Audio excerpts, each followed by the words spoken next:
What's up, you awesome geeks? I'm Brian. This is the Smuggler's Room, and in this week's Geekication, we're going to talk about paint.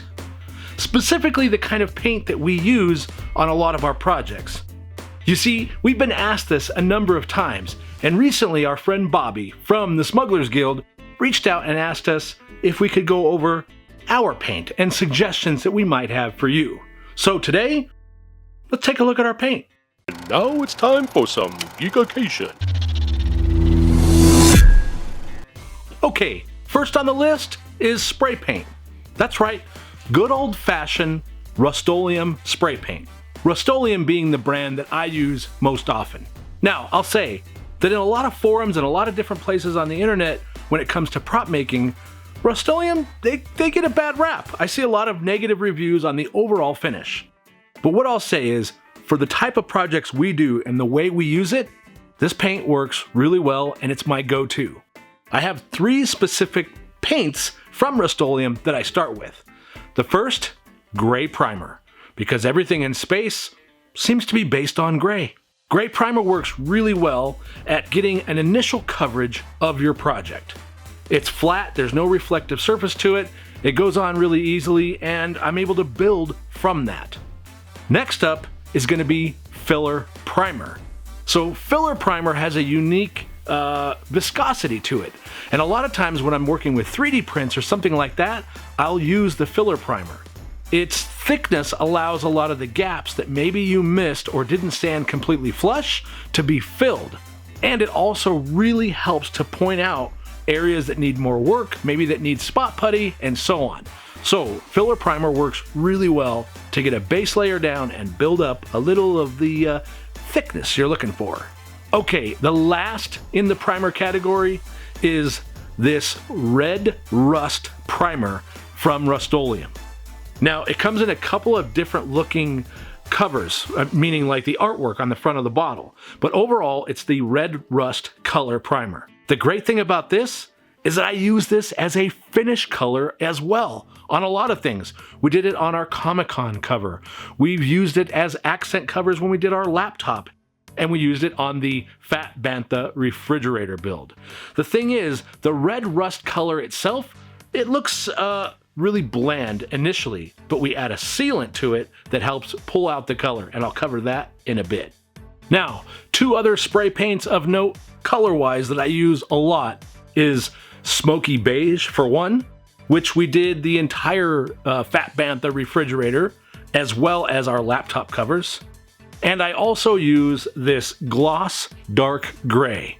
This works really well because you get a nice glossy color over the top of your project, and it's a slightly darker gray than what you get out of just the gray spray paint.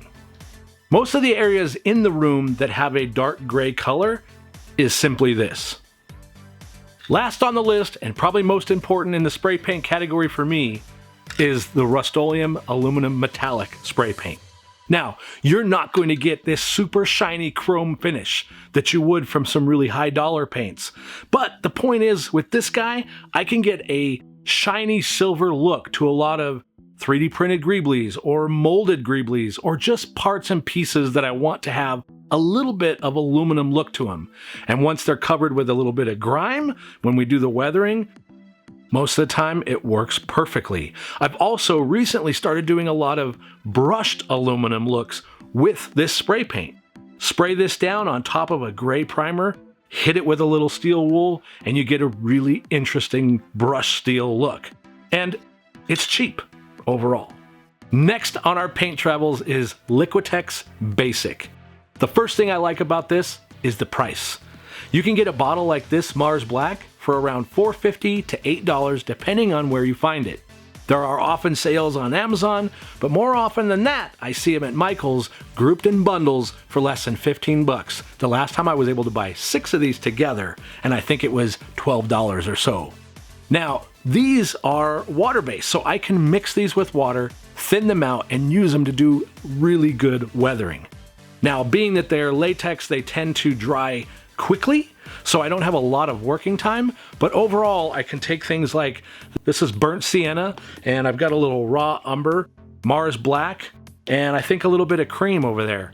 I can mix these 3 or 4 different paints together to get a wide range of colors for our weathering. One of the other aspects I love about the Liquitex stuff is a bottle like this will last you a really long time if you're just doing weathering with it.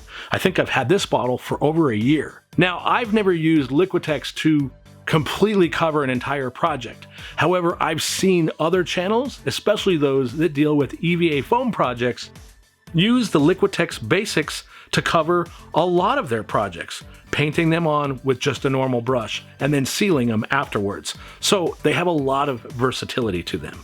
Okay, speaking of foam, in our recent Star Wars foam shields, we used Liquitex heavy body acrylic.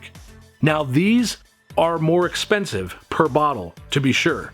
However, they have a deep, rich color that when we used them on the shield, it turned out wonderful for what we were going for.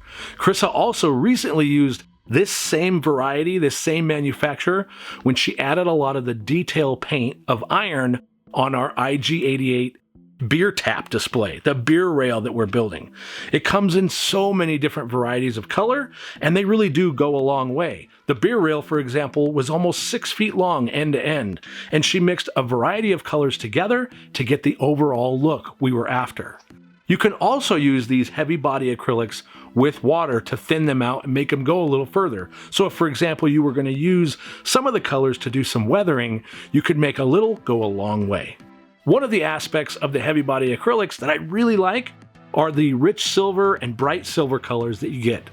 These work really well to go in later on a project and do highlights in certain areas where maybe you wanted that chipping effect from the silver to show through on your project, and you didn't do any type of mustard or liquid latex chipping effects before you got to that stage.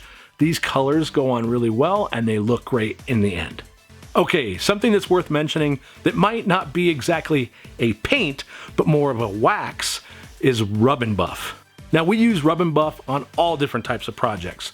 We've used them on our Beskar, I've used them to accent silver edges, and we've used them to actually cover an entire part of a project. So what is Rub and Buff? Well, I'm not going to get too in the weeds or technical, but essentially it's a wax mixed with fine metallic powders, and then it has a base pigment incorporated into it. So the silver looks silver, the gold looks gold, but there's actually metal powders in this. Now what you do is you apply it to an area, and then you can come back and you can buff it to get a nice sheen to the outside. When we've done our Beskar, for example, when we go back and buff over the top, the Beskar actually get a reflective sheen to them. And I've seen that used in many of our projects where we're able to get little accents done with Rub and Buff specifically. It's a great piece to have in your arsenal, and you don't need a lot per project. We've had tubes that have lasted years of use because just a little bit goes a very long way. One person that I've seen use it very often is Adam Savage on a lot of his projects. He'll bust out a little Rub and Buff, and you can add a nice accent to it. The next thing I'm going to touch on is airbrush and airbrush paints specifically. Now I'm only going to pick some of the certain colors that we use on our projects and a couple of specific brands that I found that I like the most. Now this isn't sponsored by any of the brands in this episode. These are just things that we use, that we keep stock in our arsenal, that I pull out pretty much every time we do a project. Vallejo has a metallic set of colors for airbrush. It's not the cheapest thing, especially if you buy them all together, but the metallic colors they have really are wonderful. I've got here a little Arctic blue that's got a lot of speckles and shine to it.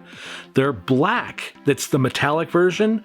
It's like a darker color gunmetal. So you get a sheen, you get a sparkle to it, and yet you get this kind of deep charcoal. This black is kind of my go-to on a lot of our blaster builds. There's things like silver and chrome, and this one is a steel color. There's a whole variety of these. I like the Vallejo paints mostly for my airbrush because I don't have to do a lot of thinning, or any thinning really at all, with any kind of alcohol or anything else to get the paint to flow nice and smooth.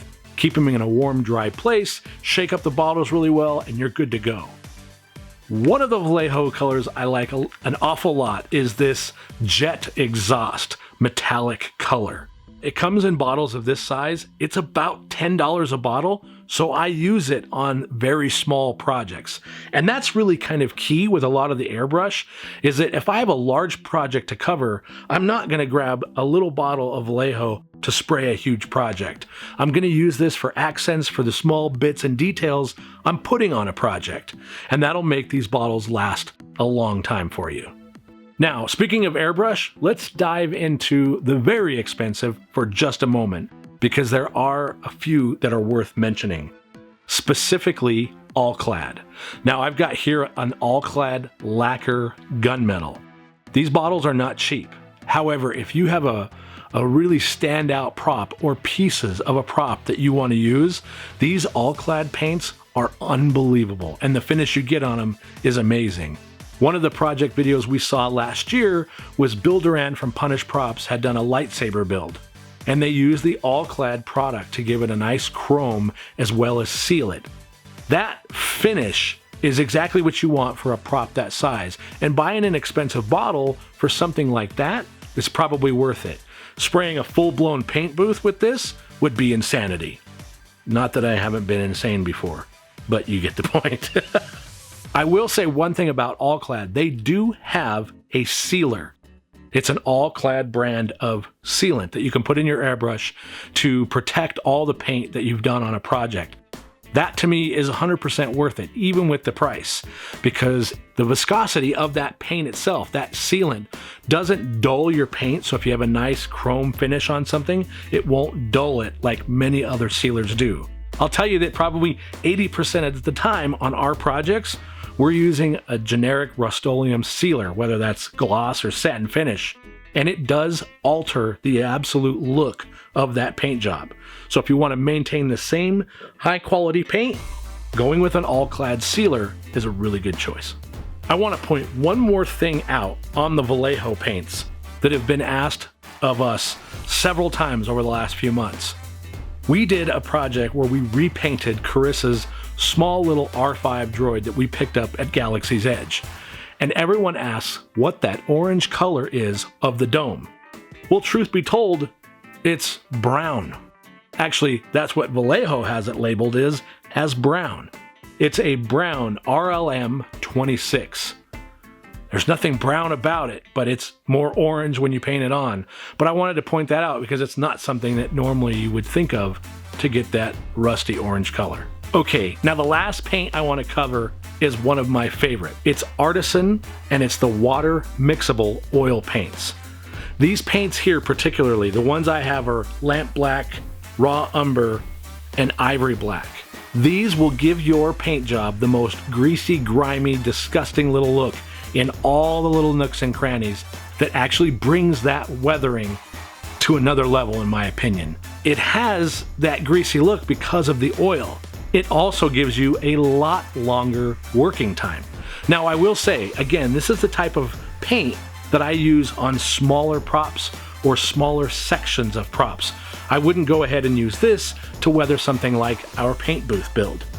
In that case, we would go back to the basics, mix a lot of water, and go that direction. But for the fine details and small props, this is that kind of grimy look that gets in all the little lines that helps everything pop. The working time is key for me to be able to put on a layer, work it a little bit, step back, and make other decisions or choices about additional colors or more weathering in one particular area or another. I will say, however, that this stuff takes forever to dry. Weeks in some cases, depending on how much you use. So keep that in mind if you're working on a project that maybe you have to turn over really quickly or it's going to be handled very quickly. But overall, this is probably my favorite. And there you have it, guys. Simple, straightforward, very easy. We just wanted to be able to answer that question about the types of paints we use and relate them to the specific projects that we use them on. Now, these Geekication videos are not about you running out and spending a bunch of money. The whole point of this is that we want to try to transfer as much information to you on products and techniques that we use in the Smuggler's Room so that if you decide to do a project, you have some options as you build something out of nothing.